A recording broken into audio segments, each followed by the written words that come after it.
Hi, அனைவருக்கும் வணக்கம். ஓம் சாய்ராம், ஜெய் ஜெய் சாய்ராம், குருவே சரணம், குரு கடாட்சம். பகவானின் அருள் நமக்கு மேலும் மேலும் கிடைக்கும் போது மட்டுமே நாம் அடுத்த கட்ட வளர்ச்சிக்கு செல்ல முடியும். சரிங்களா? முயற்சி ஒரு பக்கம் இருக்கணும், பகவானின் அருள் ஒரு பக்கம் இருக்கணும். ரெண்டுமே இருக்கும்போது தான் நம்ம வாழ்க்கையில் ஜெயிக்க முடியும். ரெண்டு கையும் சேரும்போது தான் சத்தம் கேட்கும் இல்லைங்களா? அதே போல் முயற்சியும் வேணும், பகவானின் அருளும் வேணும். நாம் இப்போ எவ்வளவோ முயற்சி பண்ணியும் நம்மளால் வாழ்க்கையில் ஜெயிக்க முடியல, அடுத்த கட்ட வளர்ச்சிக்கு செல்ல முடியல அப்படின்னு எத்தனையோ பேர் நினைப்பாங்க இல்லைங்களா? ஏன் முடியல? ஒன்று பழைய கர்மா தடுக்கும் இல்லைங்களா? இன்னொன்று பகவானோட அருள் நம்மளுக்கு இன்னும் மேலே மேலே தேவை அப்படின்னு நம்ம புரிஞ்சுக்கணும். நம்மளால் முடியல அப்படிங்கும்போது பகவானோட அருள் இன்னும் நம்மளுக்கு தேவை. அதுக்கு உண்டானதை நாம் என்ன பண்ணணும் அப்படின்னு பார்க்கணும். சரிங்களா? அப்போது பகவான் என்ன சொல்கிறாருன்னா, உன் கர்மாவை நீ கம்மி பண்ணிக்கணும்னா தயவு பண்ணி அன்னதானம் பண்ணு அப்படின்னு சொல்கிறாங்க. தானத்திலேயே சிறந்த தானம் நிதானம், அதுக்கடுத்தது அன்னதானம். சரிங்களா? அன்னதானம் பண்ணும்போது மட்டுமே நீ உன் கர்மாவை குறைச்சிக்க முடியும். வாங்கிட்டு வந்த கர்மாவை ஃபுல்லுமே நம்மளால் அனுபவிக்கவே முடியலப்பா, என்னப்பா பண்ணலாம் அப்படின்னு பகவான்கிட்ட கேட்கும்போது பகவான் என்ன சொல்கிறாருன்னா, அன்னதானம் பண்ணு. அதாவது உன்னால் முடிஞ்ச அளவுக்கு ஒரு நாய்க்கோ இல்லை காகத்துக்கோ கொஞ்சோண்டு தினமுமே நாம் சாப்பிட்றதுக்கு முன்னாடி வைக்கணும். சரிங்களா? காலையில் நாம் சாப்பிட்றதுக்கு முன்னாடி ஒரு ஜீவனுக்கு நாம் போட்டுட்டு அப்புறமா நாம் சாப்பிடணும். அப்படி பண்ணும்போது அது அந்த பகவானுக்கே போய் சேர்ந்துடும். சரிங்களா? நாம் என்ன பண்ணுவோம்? கோயிலுக்கு போய் உண்டியலில் பணத்தை போட்டாலும் போடுமே ஒழிய வெளியே உட்காந்துட்டு இருக்கவங்களுக்கு நாம் காசு கேட்டுட்டு இருக்கவங்களுக்கு போடுவோமா அப்படின்னா இல்லையே. ஏழையின் சிரிப்பில் இறைவனை காணலாம் இல்லைங்களா? எல்லாத்துக்குள்ளேயுமே பகவான் இருக்காது. அப்போது நம்மக்கிட்ட கையேந்திட்டு உட்கார்ந்துட்டு இருக்கிறதும் சாட்சாத் பகவானே. சரிங்களா? அந்த பகவானுக்கு வெளியே உட்கார்ந்துட்டு இருக்கவங்களுக்கு போடும்போது அது எங்கே போய் சேர்ந்துக்கணும்னா பகவானுக்கே போய் சேர்ந்துக்கும். சரிங்களா? அப்போது கஷ்டப்படுறவங்களுக்கு நாம் கொடுக்கும்போது அது பகவானுக்கு ரொம்ப ரொம்ப மகிழ்ச்சியை ஏற்படுத்தும். அப்போ தான் நம்ம பகவானோட செல்ல குழந்தைங்களாக மாற முடியும். சரிங்களா? பகவானோட செல்ல குழந்தைங்களாக நாம் எப்போ ஆகும்? சேவை மனப்பான்மை இருக்கணும், அன்பு இருக்கணும், கருணை இருக்கணும், தானம் பண்ணணும். சரிங்களா? தவம் பண்ணணும்னு சொல்கிறாங்களே, ஏன் தவம் பண்ணணும்னு சொல்கிறாங்க? நமக்குள்ளேயே எல்லாத்தையுமே வச்சுட்டு நம்ம என்ன பண்ணிகிட்ருக்கோம்? எல்லாத்தையுமே வெளியவே தேடிட்டுருக்கோம் இல்லைங்களா? அலாவுதீன் அற்புத விளக்கு, கற்பக விருட்சமரம் எல்லாமே நமக்குள்ளேயே இருக்குது. நாம் என்ன கேட்டாலும் அதை கொடுக்கக்கூடியது எங்கே இருக்குன்னா நமக்குள்ளேயே தான் இருக்குது. சரிங்களா? நாம் என்ன பண்ணுவோம்? இந்த சாமி கதையில் வந்தாப்புல பிள்ளையார் அப்பா அம்மாவை சுற்றி மாம்பழத்தை வாங்கிட்டாரு இல்லைங்களா? முருகன் என்ன பண்ணாரு?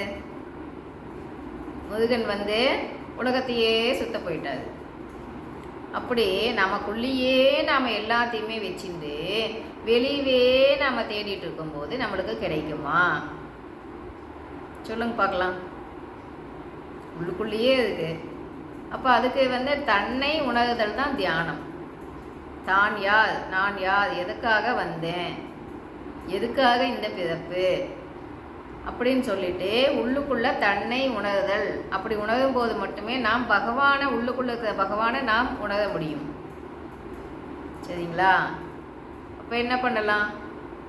பகவானுக்கு பிடித்தமான குழந்தைகளாக ஆகணும். அப்படிங்கும்போது பகவான் என்னென்ன சொல்கிறாரோ அதையெல்லாம் கடைப்பிடிக்கணுமா வேணாமா? சொல்லுங்க பார்க்கலாம். அதாவது அதிகமாக மற்றவங்களுக்கு கொடுக்க முடியலன்னாலும் ஒரு எறும்புக்கு கொஞ்சோண்டு நாட்டு சக்கரை வச்சாலும் அதுக்கு உணவு தானே. தினமுமே பண்ணணும்.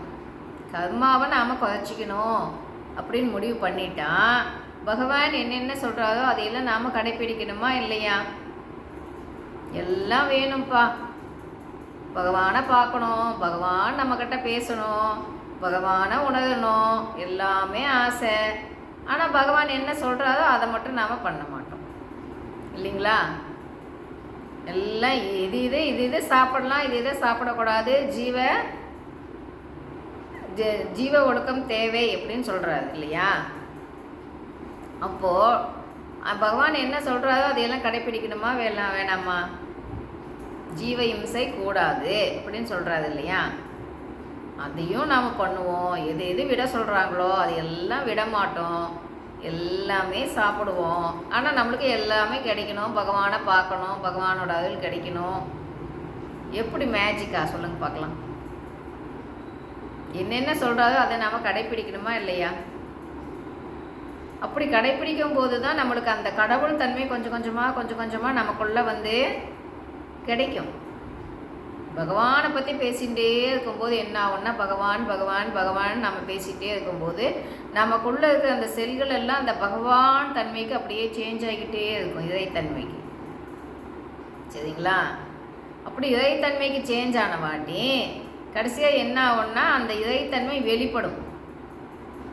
நமக்குள்ள மாற்றம் வந்துடுச்சு, உள்ள சேஞ்ச் நடக்குது அப்படின்னா நம்மளுக்கு அந்த ஞானமானது வெளிப்படும். சரிங்களா? அப்போ அதுலேருந்தே நாம் கண்டுபிடிச்சிக்கலாம். இப்போ நம்ம பயிற்சி பண்ணிக்கிட்டே இருப்போம். என்னடா அது ரொம்ப வருஷமாக பண்ணிகிட்டே இருக்கோமே, எதுவுமே நம்மளுக்கு வேலை செய்யலையே அப்படின்னு நினைக்கக்கூடாது. உள்ளுக்குள்ளே கொஞ்சம் கொஞ்சமாக மாற்றம் நடக்கும். சரிங்களா? அவங்கவுங்க வாங்கிட்டு வந்து அந்த கர்ம வினைக்கு ஏற்றபடி தான் சில பேர்த்துக்கு வந்து முன்னாடியே கிடைக்கும், நல்லா வேலை செய்யும். சில பேர்த்துக்கு சில வருடங்கள் ஆகும், சில பேர்த்துக்கு அடுத்த ஜென்மத்தில் கூட கிடைக்கும் இல்லைங்களா? அது அவங்கவுங்க கர்ம வினைக்கு ஏற்றபடி நடக்கும். நம்ம கையில் எதுவும் இல்லை இல்லைங்களா? அப்போது பகவான்கிட்ட நம்ம வேண்டிக்கிட்டே இருக்கும்போது நம்மளுக்கு அந்த கர்ம வினையை குறைச்சிக்கிற வழியை பகவான் காட்டுவார். அதுவே இந்த ஆன்மீக பாதை. அப்போ நம்ம கெட்டியாக பிடிச்சிக்கணுமா வேணாமா? இல்லைப்பா நம்ம அதெல்லாம் பண்ண மாட்டோம், வாழ்நாள் முழுக்க நம்ம கர்மாவை நாம் கழிச்சிக்கிறதுக்கு ரெடியாக இருக்கும் அப்படின்னா பண்ண தேவையில்லை. நம்ம கர்மாவை நாம் சேஞ்ச் பண்ணிக்கணும் அப்படின்னு நாம் நினச்சோன்னு வைங்களேன், அப்போது பகவான் வந்து இந்த பாதையை காட்டும்போது நாம் அதில் பயணிக்கணுமா வேண்டாமா? வேணும் இல்லையா? அப்போது பகவானின் அருள் நம்மளுக்கு இருக்கும்போது மட்டும்தான் நாம் அடுத்த கட்ட வளர்ச்சிக்கு செல்ல முடியும். நம்ம எதை செஞ்சுக்கிட்டு இருந்தாலும் சரி, நம்மளுக்கு நல்ல வளர்ச்சி இல்லைன்னு வைங்களேன், ஏன் எதனால் இல்லை? பகவானோட அருள் இருந்துச்சுன்னா கண்டிப்பாக எதை செஞ்சாலும் அதில் சாதிக்க முடியும். சரிங்களா? நம்ம முயற்சி மட்டும் பத்தாது. 2 கண்ணு போல, ஒன்று முயற்சி, ஒன்று பகவானோட அருள். சரிங்களா? ரெண்டு கண்ணாட்டம். அது ரெண்டுமே இருக்கும்போது மட்டும்தான் நம்மளுக்கு நாம் அடுத்த கட்ட வளர்ச்சியை நோக்கி செல்ல இயலும் முடியும். சரிங்களா? அப்போ என்ன பண்ணுவோம்? பகவானை கெட்டியாக பிடிச்சிக்குவோம். பகவான் என்னென்ன சொல்கிறாரோ அதையெல்லாம் நாம் ஃபாலோ பண்ணுவோம்.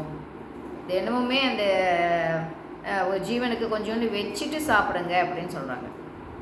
சரிங்களா? தானத்திலே சிறந்த தானம் நிதானம். எல்லா டைம்லேயுமே நிதானமாக இருக்கும்போது நம்மளுக்கு அப்போ தான் என்ன பண்ணலாம் அப்படின்னு உள்ளுக்குள்ளேருந்தே உணர்வு தோணும். இல்லைன்னு வைங்களேன், படப்படப்பாக இருக்கும்போது எதுவுமே நம்மளுக்கு தோணாது. அப்போ என்ன பண்ணலாம்? நகையிலேயே சிறந்த நகை எது? புன்னகை. பொன்னகையெல்லாம் அல்ல, புன்னகை. சரிங்களா? அப்போ எல்லாத்தையுமே நம்ம தப்பாக புரிஞ்சுக்குவோம். பகவான் சொல்கிறதையும் கேட்க மாட்டோம். நம்மளுக்கு எல்லாமே கிடைக்கணும் அப்படின்னா எப்படி கிடைக்கும்? கர்ம வினைன்னு சொல்லி அதுலேயே எல்லாத்தையும் முடிச்சிடுறாங்க இல்லைங்களா? எப்பயோ பண்ணதுக்கு இப்போ அனுபவிக்கணுமா? என்னப்பா இது நியாயம் அப்படின்னு பகவான்கிட்டயே நாம் பேசுகிறோமா இல்லையா? பகவானையே கேள்வி இப்போ கேட்போம் நம்ம இல்லையா? இப்போ பகவான் சொன்னால் மட்டும் கேட்டுக்க மாட்டோம். என்னப்பா இது ஏன்பா இப்படி பண்ணுற அப்படின்னு பகவானை நம்ம திட்டுறோமா இல்லையா?